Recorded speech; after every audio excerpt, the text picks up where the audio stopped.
দর্শক সবার প্রতি শুভকামনা জানিয়ে শুরু করছি এনটিভি নিমন্ত্রণে। আপনাদের সঙ্গে আছি আমি নুসহাত সাওম। দর্শক, এনটিভির নিমন্ত্রণের আজকের আয়োজনে থাকছে সংস্কৃতি, এনটিভি অনুষ্ঠান সূচি ও আলাপন। প্রথমেই সংস্কৃতি।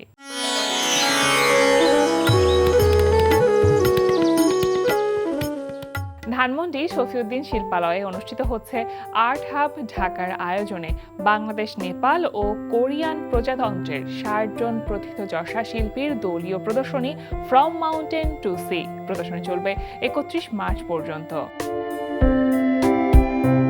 লালমাটিয়ার কলাকেন্দ্রে অনুষ্ঠিত হচ্ছে তানভীর পারভেজের অবগাহী অভিজ্ঞতার স্থাপনা শিল্প প্রদর্শনী। প্রতিদিন বিকেল ৪টা থেকে রাত ৮টায় এই সময়ে প্রদর্শনী চলবে ১১ এপ্রিল পর্যন্ত। এবার এনটিভি অনুষ্ঠান সূচি। এবার জানিয়ে দিচ্ছে এনটিভির আজ রাতের বিশেষ বিশেষ অনুষ্ঠানগুলির সময়সূচি। সন্ধ্যা ৬টা ১৫ থাকছে সমসাময়িক বিষয় নিয়ে অনুষ্ঠান সংলাপ প্রতিদিন।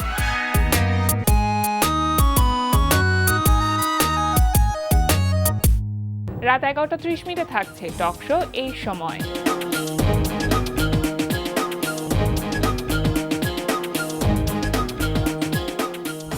এই ছিল এনটিভির আজ রাতের বিশেষ বিশেষ অনুষ্ঠানগুলির সময়সূচি। এবার আলাপন।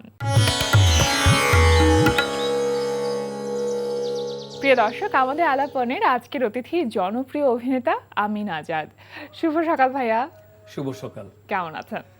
আলহামদুলিল্লাহ ভালো আছি। আপনি ভালো আছেন? আমি তো খুব ভালো আছি ভাই। আপনাকে অনেকদিন পর পেলাম। আসলে অনেক গল্প থাকে আমাদের, যেটা আমাদের আয়োজনে আসলে আসলে অনেক গল্প শেয়ার করা হয়। যেহেতু ঈদ গেল, ঈদের একটা ছুটিও গেল, ব্যস্ততম একটা সময় যেমন গেল, আবার পরিবারের সাথে আনন্দপূর্ণ একটা সময় কাটানো সেটাও গেল। সবকিছু মিলে কেমন গেল এবারের ঈদ? খারাপ যায়নি, মোটামুটি ভালোই গিয়েছে। পরিবারের সাথে তো ভালো সময় কাটে, কারণ ঈদের আগে আমাদের এক ধরনের ব্যস্ততা যায় কম বেশি। আর এর মধ্যে ভাই বোনদের সাথে, নিকটতম আত্মীয় স্বজন, বন্ধু বান্ধব, এদের সাথে দেখা করার সুযোগ হয় ঈদ পরবর্তী সময়ে। তো ভালোই কেটেছে। আপনার তো দুই ছেলে মেয়ে। তো দুই ছেলে তো তাদের সাথে আসলে সময়টা কিভাবে কাটানো হয় আপনি যখন ভীষণ রকম ব্যস্ত থাকেন? এটা তো আসলে মানে সন্তানের সাথে বাবার সময় কাটানো এর চেয়ে আনন্দময় মুহূর্ত আর কি হতে পারে। আসলে স্ত্রী সন্তানদের সাথে বা আমাদের সাথে একসাথে সময় কাটানো, এটা তো পৃথিবীর সবচেয়ে আনন্দময় মুহূর্ত নিঃসন্দেহে। সেই সময়টা মেলানোটা আমার কাছে মনে হয় ভীষণ রকম কঠিন, কারণ ছেলেরা নিজেদের লেখাপড়া নিয়ে ব্যস্ত, আপনি আপনার কাজ নিয়ে ব্যস্ত। সেই সময়টাকে মিলে ঈদ ছাড়া অন্য কোনো সময় না। আসলে আমাদের যে প্রফেশনটা, আপনি তো ভালো করে জানেন, আপনি তো এই অঙ্গনেরই লোক, সেটা হলো যে আমাদের বিশেষ করে আমাদের যে শুটিংয়ের সময়টার মধ্যে কোনো ডিসিপ্লিন নেই, তো যার কারণে অনেক সময় দেখা যায় যে মধ্যরাতে ফিরি, হ্যাঁ, পরদিন আবার শুটিং থাকলো, সন্তানের মানে মুখটা হয়তো ভালো করে দেখা হলো না, যাওয়ার সময় তো দেখি তো ঘুমোচ্ছে, কথা হয় না বা গল্প হয় না, কথা হয় না, গল্প হয় না, মাঝে মাঝে এরকম হয় আর কি। তো যেদিন বাসায় থাকা হয় সেদিন চেষ্টা করি আর কি ওদেরকে যথেষ্ট সময় দেওয়ার জন্য। তাদেরকে অভিনয়ের প্রতি আগ্রহ আছে? আমার বড় ছেলেটা একটু অভিনয় করেছিল, কিন্তু সে খুবই মানে বাবার নাটক হলে পরে সেদিন সে দেখবেই, মিস করবে না সে। আমি কোন পোশাকটা পরেছিলাম সেগুলো খুব মনে রাখে, বা আগামীকাল কোনটা হবে, হ্যাঁ, এই বিষয়গুলোর ব্যাপারে সে খুবই কনসার্ন। আপনার অভিনীত একটি নাটক যেটা এনটিভিতে প্রচারিত হয়েছে চাঁদ রাতে, চাপ নিবেন না, এই শিরোনামে একটি নাটক, কেমন গেল বা রেসপন্সটা কেমন পেলেন? ভালোই। এটি নির্মাণ করেছেন হলো আপনার এমআর আলী। কিন্তু গল্পটা যেটা ছিল সেটা হলো যে আমাদের এই সময়ে এই ধরনের সমস্যার সম্মুখীন অনেকেই হচ্ছে। সেটা হলো যে অনলাইনে প্রতারণা। কিছু লোক আছে যারা অনলাইনে এক ধরনের অফার করে যে আপনি এত টাকা ইনভেস্ট করলে এত টাকা বেনিফিট পাবেন। ঠিক এরকম একটা কাহিনী নিয়ে এই নাটকের যে কেন্দ্রীয় চরিত্র যে ছেলেটি, সে প্রতারিত হয় ফাইনালি। সে মায়ের গহনা বিক্রি করে তারপরে ওই জায়গায় ইনভেস্ট করে, ফাইনালি সে কিন্তু প্রতারিত হয়। কিন্তু এর মধ্য দিয়ে তার জীবনের অনেক করুণতম ঘটনা ঘটে যায়। তার মাকে হারায়, ইভেন তার যে ভালোবাসার মানুষ তাকেও সে পায় না। এই নাটকের শুটিং হয়েছে কোথায় বা কতদিন আগে? এটা হয়েছে রোজার মধ্যে আমরা করেছিলাম। রোজার মধ্যে করেছিলাম। যখন অনেক নাটকের শুটিং একসাথে পড়ে যায় তখন ওই স্কেডিউলটা কিভাবে মেনটেন করেন? সেটার জন্য কি একটা ডায়েরি মেনটেন করা হয় আলাদাভাবে? আগে ডায়েরি ছিল, কিন্তু এখন তো সবকিছু মোবাইলের মধ্যে। সব মোবাইলে লিখে রাখি যে মানে কোন তারিখে কাকে শুটিংয়ের ডেট দেওয়া হলো, সব মোবাইলের মধ্যে থাকে। হ্যাঁ, অনেকগুলো বছর হয়ে গেল না এই ইন্ডাস্ট্রির সাথে পথ চলা। সময়ের সাথে সাথে আসলে বলা যায় মেঘে মেঘে বয়সটাও তো বেড়ে গেল। তো এখন এই সময় এসে যখন অনেক শুটিং পড়ে যায় একটু কষ্ট হয়ে যায় না? তা হয়, কারণ কি ওই আমি শুরুতে যেটা বলেছিলাম যে আমরা মানে এত বছর হয়ে গেল আমাদের ইন্ডাস্ট্রিতে সেই ডিসিপ্লিনটা আসেনি। যেমন এমনটা যদি হতো যে আমরা সকাল 10টায় শুরু করব, রাত 10টা শেষ, অথবা সর্বোচ্চ 10:30 11টা বাজতে পারে। তো এই বিষয়গুলো মানে আপনি যেটা বললেন, আমরা যারা অনেকটা সময় পাড়ি দিয়ে এসেছি, আমাদের বয়সও হয়েছে, তো অনেক সময় আমরা মানে রাত 11টা ক্রস করলে তখন আর শরীর মন কোনোটাই চায় না, তখন কনসেন্ট্রেশনেরও কিন্তু ব্যাঘাত ঘটে। একদম পূর্ণ মনোযোগ দিয়ে যে অভিনয়টা করা, একদম ফোকাস রেখে অভিনয়টা করা, চরিত্রের সাথে থাকা, সেটা কঠিন হয়ে যায়। এইটা একটা কঠিন বাস্তবতা আমাদের জন্য। আমরা আসলে এই বিষয়গুলো নিয়ে আমরা কাজ করে যাচ্ছি, না করে উপায় নেই। এবার একটু জেনে নিতে চাই যে চাঁদ রাতে তো এনটিভিতে চাপ নিবেন না, এই নাটকটি অন এয়ার গেছে, কিন্তু ঈদে তো আরো বেশ কিছু ব্যস্ততা ছিল, ইত্যাদিতেও আমি আপনাকে দেখছিলাম। সবকিছু মিলিয়ে কোন কোন কাজের সাথে এবারে ঈদে যুক্ত ছিলেন? এবার ঈদে অনেকগুলো চ্যানেলে আমার নাটক গিয়েছে, খুব বেশি না, কিন্তু যে কয়টি নাটক গিয়েছে মোটামুটি এর মধ্যে উল্লেখযোগ্য বেশ কয়েকটি নাটক আছে যেগুলো অনেকে পছন্দ করেছে, অনেকে ফোন করেছে। যে মনে আছে কি নাটকের নাম, কোন কোন নাটকগুলো গেছে? সালাউদ্দিন লাবলু ভাইয়ের নাটকটা ছিল সত্যবাদী মানুষ, এইরকম একটা নাম ছিল। তারপরে বর্ণনাথেরটা ছিল সোনার চেইন। তারপরে আরো অনেকগুলো নাটক গিয়েছে, নামগুলো মনে পড়ছে না। এছাড়া কিন্তু ইউটিউবে আপনার ঈদ উপলক্ষে অনেকগুলো চ্যানেল আমার নাটক গিয়েছে, কারণ ইউটিউবে কিন্তু ঈদ উপলক্ষে নাটক ছাড়ে চ্যানেলগুলোর মতো, তো ইউটিউবে অনেকগুলো নাটক প্রচারিত হয়েছে।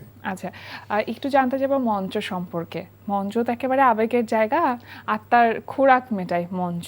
আরণ্যক নাট্য দলের সাথে দীর্ঘদিন ধরে আপনি যুক্ত আছেন, সেখানে কি কাজ করা হচ্ছে এখন? খুবই বেদনার বিষয় এটা আসলে।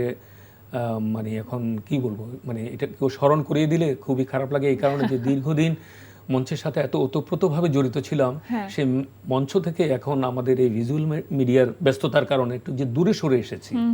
এখন যে ওইভাবে কোনো মানে নতুন প্রোডাকশনে কাজ করতে পারছি না, এটা খুবই খারাপ লাগে আসলে, সত্যি কথা বলতে কি। ভাই, একটা সময় ছিল যখন মঞ্চ মানে একটা আলাদা রকম দর্শকদের মধ্যে আগ্রহ কাজ করতো, কিন্তু যেহেতু এখন আসলে ডিজিটালাইজেশনের সময়, সবাই আসলে সোশ্যাল প্ল্যাটফর্ম বলি বা ডিভাইস বলি, সেই জায়গাতে বেশি সময় দিয়ে ফেলছে, মঞ্চের দর্শক কমে যাচ্ছে বলে কি মনে করছেন? সেখানে প্রভাব ফেলছে কিনা?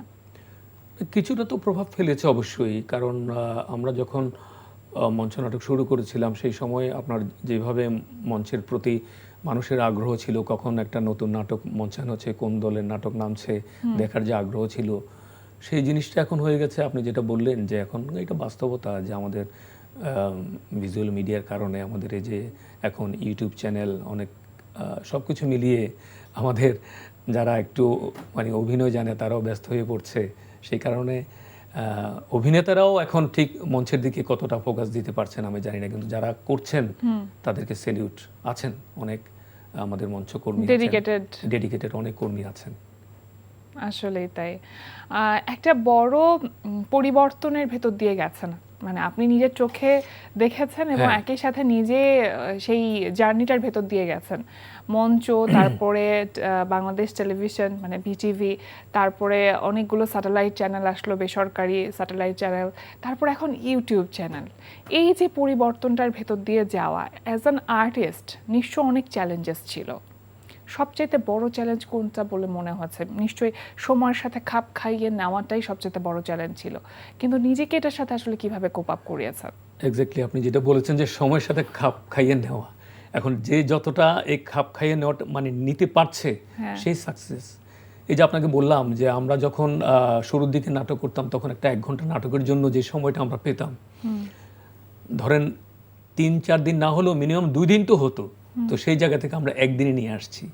তো একজন অভিনেতা মনে করেন যে একটা চরিত্রের প্রতি কতটুকু স্বল্প সময়ে মনোযোগী হতে পারে। হ্যাঁ হ্যাঁ হ্যাঁ, সে যদি মনে করেন যে প্রতিনিয়তই মোটামুটি কাজ করে, তার তো আসলে সেই মনোসংযোগের জায়গাটা ঠিক ওইভাবে পুরোপুরি দিতে পারে না। এটা আমি একটু ফিল করি অনেক সময়। কারণ এটার অন্যতম বড় কারণ হলো যে আমরা অনেক সময় কোনো নাটকের স্ক্রিপ্ট আপনার আগে পাই না। হ্যাঁ, বলা হয় যে ভাই আসেন, অসুবিধা নাই, অন দ্য স্পটে হ্যাঁ, হয়তো on the স্ক্রিপ্ট spot দেওয়া এ হচ্ছে। গল্পটাই। তখন আমাদের দায়িত্বের জায়গা থেকে বলি ভাই তাহলে কস্টিউম কি নেব, আমি কি পরবো, বা হ্যাঁ, আমার ক্যারেক্টারটা কি বলেন। True. তো সেই হিসাবে আমরা ওই যে আপনি যেটা বলেন মানিয়ে নেওয়া, সেভাবে আমরা মানিয়ে নিয়ে একটা আন্দাজ করে নিয়ে যাই। তারপরে অভিনয়ের জায়গাটাও চেষ্টা করি। ঝট্ট ক্যামেরার সামনে দাঁড়ালে তো তখন আর আমি নাজাত থাকি না, তখন ওই চরিত্রের সাথে মিশে গিয়ে যতটুকু করার সেই চেষ্টাই করি। কিন্তু আমার মনে হয় আর কি যে ওই আপনি বললেন যে আমরা যে সময়টা পার করে এসেছি সেই সময়টার সাথে এখন আমাদেরও তাল মিলিয়ে চলতে হবে, নাহলে তো কিছু করার নেই। আপনি যত তাড়াতাড়ি সেটাকে অ্যাবজর্ব করতে পারবেন সেটাই ভালো। কারণ যেহেতু দিন শেষে এটাই আপনার প্রফেশন। হ্যাঁ, সেটাই। গল্প বা চরিত্র একটা বড় রোল প্লে করে যে কোনো একজন আর্টিস্টকে তার পূর্ণ মেধাটা প্রকাশ করবার ক্ষেত্রে। জামাল কামাল সেই গল্পটা তো বারবারই আসে ঘুরে ফিরে। আপনি কামাল চরিত্রে কাজ করেছিলেন এবং সেই চরিত্রটা যতটা পপুলারিটি পেয়েছে, যে রিকগনিশন পেয়েছে, আজকে কামাল চরিত্রটাকে ছাপিয়ে আপনার অন্য কোনো চরিত্র কি অতটা জনপ্রিয়তা পেয়েছে বলে মনে করেন? যদি না পেয়ে থাকে তাহলে সেখানে আসলে মানে নিজের একটা আক্ষেপ কাজ করে কিনা?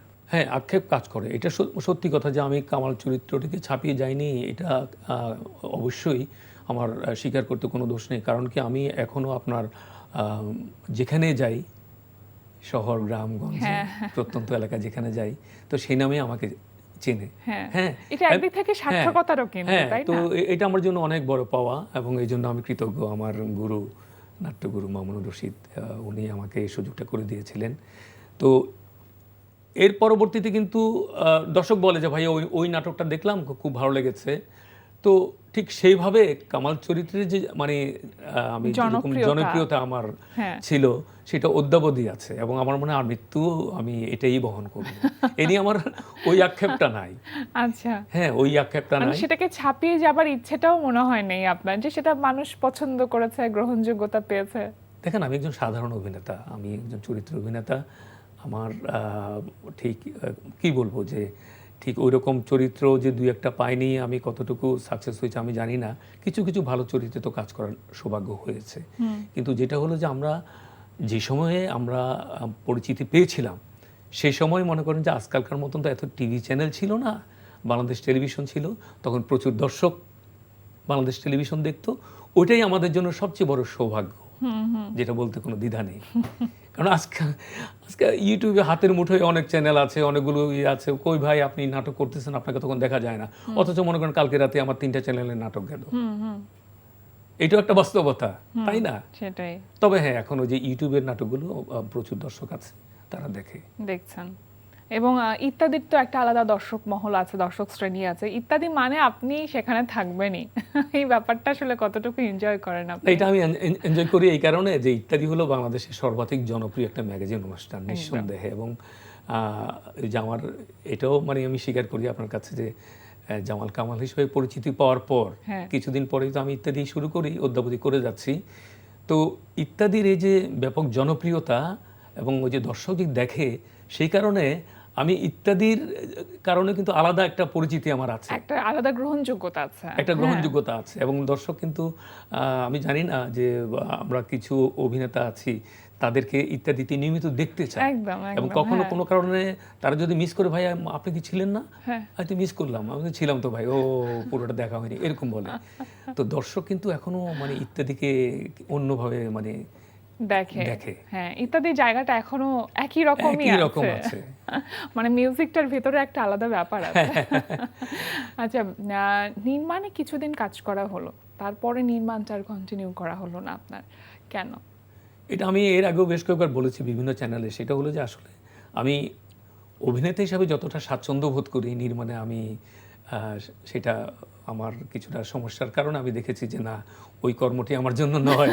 সেই কারণে আমি একটু ওটা থেকে দূরে আছি। একটা পুরো টিম ম্যানেজ করা এটা মনে হয় বেশি কঠিন। অবশ্যই কঠিন, মানে একদম শুরু থেকে আপনি একদম শেষ স্ক্রিপ্ট অবধি থেকে ম্যানেজ করা থেকে শুরু করে তারপরে নাটক হওয়ার পরে এডিটিং, ফাইনালি চ্যানেলে জমা দেওয়া, চ্যানেল থেকে বিল পাওয়া, হ্যাঁ, তারপর আর্টিস্টের শিডিউল, সব কিছু মিলিয়ে একটা প্যারা আছে। তো প্যারাটা যারা নিতে পারে তারা কন্টিনিউ করে যাচ্ছে, আমি সেভাবে প্যারাটা নিতে পারিনি আর কি, এটা আমারই ব্যর্থতা। তবে আমি অন্য কিছু ডিরেকশনে আছি, যেমন আমি মাঝে মাঝে কিছু ডকুমেন্টারির কাজ করা হয়, আর কিছু অডিওভিজুয়াল কিছু কাজ মাঝে মাঝে করা হয়, যেগুলো খুব একটা চাপ থাকে না, সেরকম কাজ আমি করি, নির্মাণের সাথে আছি একটু জড়িত।